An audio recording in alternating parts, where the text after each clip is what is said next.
महफिल है, ये इल्म की महफिल अलहम्द एजुकेशनल ऑर्गेनाइजेशन ने मुनक़द किया है। मैं आप लोगों को अलहम्द एजुकेशनल के बारे में एक मुख्तसर सा तारुफ दे दूँ। अलहम्द एजुकेशनल ऑर्गेनाइजेशन बहुत अरसे से इल्म के मैदान में काम कर रही है। इसके अरकान दिन रात मेहनत करते हैं कि किस तरह कौम के बच्चों को तालीमी मैदान में आगे लाया जाए, तालीम के मैदान में वो सुरखरू हो, पूरी दुनिया पे इनकी हुक्मरानी हो। तालीमी एक ऐसा जरिया है जिसकी वजह से कोई भी कौम आगे बढ़ सकती है। और वसल्लम के जरिया तो अल्लाह ने दीन इस्लाम भेजा, उसको 1400 साल हो गए। 900 साल तक मुसलमानों की हुकूमत रही, मुसलमानों की पूरी दुनिया में हुकूमत रही। उस वक्त यूरोप एक तारीखी जहालत की तारीखी में मगन था, लेकिन मुसलमान उरूज पे थे, हर चीज़ में आगे थे। मिसाल के तौर पे हम देख रहे हैं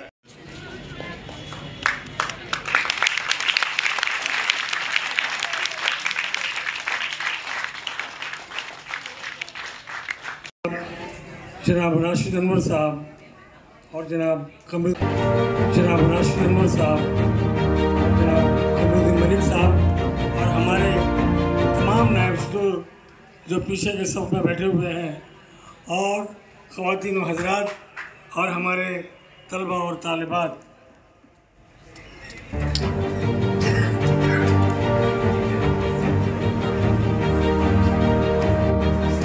अलहम्द एजुकेशनल ऑर्गेनाइजेशन तकरीबन 20 साल से तालीम के फ़रोग़ और समाजी बेदारी के मिशन में शामिल है। बाज़ दूसरे अदारे भी इस काम को अंजाम दे रहे हैं और इस कोशिश का खातिर नतीजा भी बरामद हो रहा है। हमारे तलबा और तालिबात तालीम के मुख्तलिफ़ शोबों में कामयाबी हासिल कर रहे हैं और मुल्क व मिल्लत का नाम रोशन कर रहे हैं। अलहम्द उर्दू मीडियम के तलबा और तालिबात की इंफ्रास्ट्रक्चर की कमी को पूरा करने के लिए एक बेहतरीन कोचिंग और रहनुमाई का फरीज़ा अंजाम दे रहा है।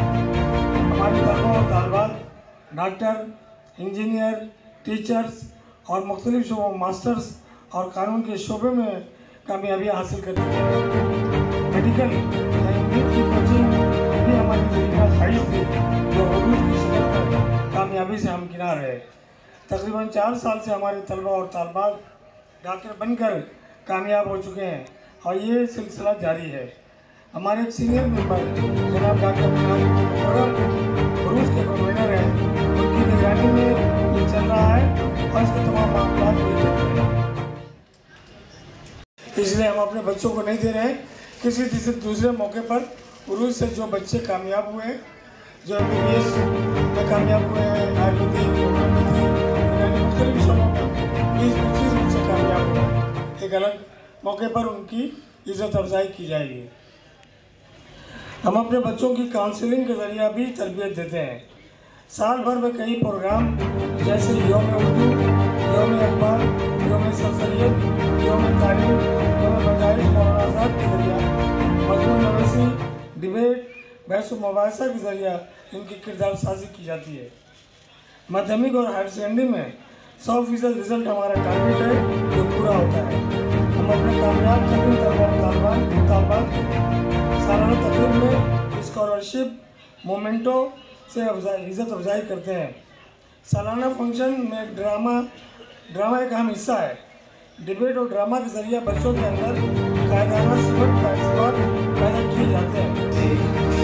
ख़ुसूसी तौर पर अलहम्द एजुकेशनल ऑर्गेनाइजेशन के अरकान को मुबारकबाद पेश करते हैं और साथ ही साथ इस इदारे से जुड़े हुए असातिज़ा कराम, तलबा और तालिबात ये सभी मुबारकबाद को मुस्तहक़ हैं कि इस मिशन में, तालीम के मिशन में बच्चों को और बेहतर से बेहतर तरबियत और तालीम देने के लिए एक मखसूस मुकाम का इंतखाब करके, और ख़ुसूसी तौर पर कहेंगे कि वो तमाम तलबा और तालिबात वो हमारे समाज के, हमारी सोसाइटी के ऐसे तबके से ताल्लुक़ रखते हैं जिनकी उतनी ज़्यादा हैसियत नहीं, जो बड़े बड़े कोचिंग सेंटर्स से जो है फैज़याब हो सकें। उनके वालिदैन के पास इतने वसाइल नहीं कि आज के इस दौर में जो बड़े बड़े इदारे कोचिंग सेंटर्स चल रहे हैं, कॉर्पोरेट कोचिंग सेंटर्स कहा जा सकता है, उनका मकसद जो है तालीम केवल कारोबार या बिजनेस है। तो ये कम से कम ये Alhamd educational organisation no profit no loss की बुनियाद पर कुछ है बहुत ही मामूली रकम के एवज और कुछ ऐसे मुस्तहक बच्चे जो होनहार हैं उनके फ्री तालीम का भी इंतज़ाम करते हैं। जैसा कि आपने सुना, ये मामूली बात नहीं है, ये हमारे समाज का एक फर्ज है। हम अपने समाज को बेहतर बनाने के लिए हमारे जो सरमायादार कुछ हैं, माली तौर से खुशहाल हैं, वो मदद कर रहे हैं इनडायरेक्टली, सामने नहीं आकर के भी, कि हम अपने बच्चों को ऐसी तालीम दें ताकि वो अपनी ज़िंदगी में भी कामयाब हो, उनकी अपनी पर्सनल ज़िंदगी भी बेहतर से बेहतर हो और साथ ही साथ अपने ख़ानदान और अपने समाज के और अपने मुल्क के लिए भी वो एक अच्छे शहरी बन करके हासिल करें और मुल्क और कौम को दोनों को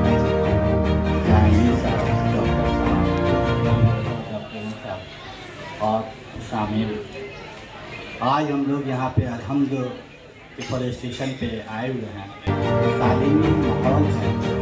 मैं अक्सर एक बात कहता हूँ कि हम लोग बच्चों को सब कहते हैं भाई तालीम हासिल करो, तालीम हासिल करो, लेकिन हम लोग उस एक स्कूल को भूल जाते हैं जो स्कूल हम लोग का पहला स्कूल वो जहाँ बच्चे जाते हैं, पहला स्कूल होता है घर, और घर के टीचर जो होते हैं और बच्चे के वालिदैन, माँ और बाप।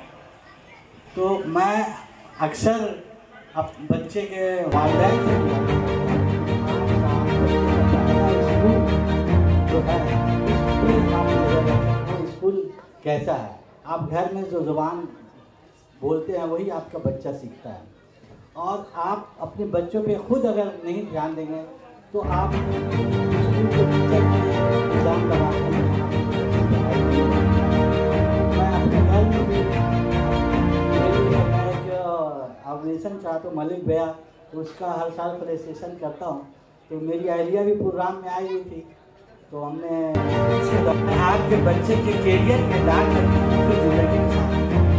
मेरा कहने का मतलब ये होता है कि जिस तरह आप और चीज़ के लिए ध्यान देते उसी तरह अपने बच्चों पे गार्जियन अगर हजरात ध्यान दें तो बच्चे घर से ही वो मजबूत और तालीम याफ्ता, और आपकी जिम्मेदारी है कि आप उस बच्चे को किस तरह से तालीम याफ्ता बनाते हैं।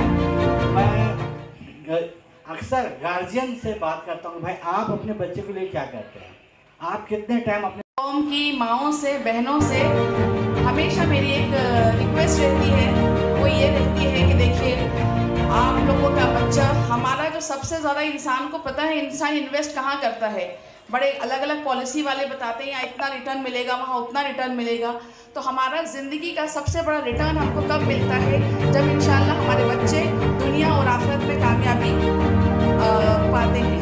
कि सबसे पहला मदरसा घर है, और उससे भी पहला मदरसा जो है वो माँ की गोद है। जिस दिन हमारे कौम की माओं को ये बात समझ में आ गई कि ये मेरे बच्चे जो हैं ये मेरे ब्लैंक चेक है, करोड़ों के अरबों रुपयों के, मैं इसमें जिस तरह मेहनत करूँगी उसी तरह मुझको रिटर्न मिलेगा। और हमको ये नहीं देखना है कि हमारी जिस दिन कमाई 10,000 से 20,000 हो जाएगी उस दिन हम ये काम करेंगे, नहीं, हमको ये देखना है कि हमारी लिमिटेड जो इनकम है उसमें हमें किस काम को ज़्यादा इम्पोर्टेंस देना है, घर के खाने को, घर के कपड़े को, पहनने होने को, बाकी अखराजात को। जब मुझे जिस दिन ये समझ में आ गई कि सबसे पहले मुझे अपनी कटौती करके बच्चों की तालीम में सबसे ज़्यादा इन्वेस्टमेंट करना है और मुझे अपने बच्चों को वक्त देना है, क्योंकि देखिए एक माँ का वजूद, एक औरत का वजूद उस दिन खत्म हो जाता है जिस दिन वो माँ बनती है। अब उसकी खुशी, अब उसको हंसना है अपने बच्चे की हंसी में, उसको रोना है अपने बच्चे के रोने में। ये समझ लीजिए कि एक औरत उसकी सारी ख्वाहिशें, सारी दुनिया की आप उसको हर चीज़ लाते हैं, आप लोग सब माँ हैं, मैं भी एक माँ हूँ, आप समझ सकती हैं कि दुनिया की वो कोई खुशी नहीं मिल पाती जो खुशी उसे अपने बच्चे की मुस्कुराहट मिलती है। तो अल्लाह ने हम सबको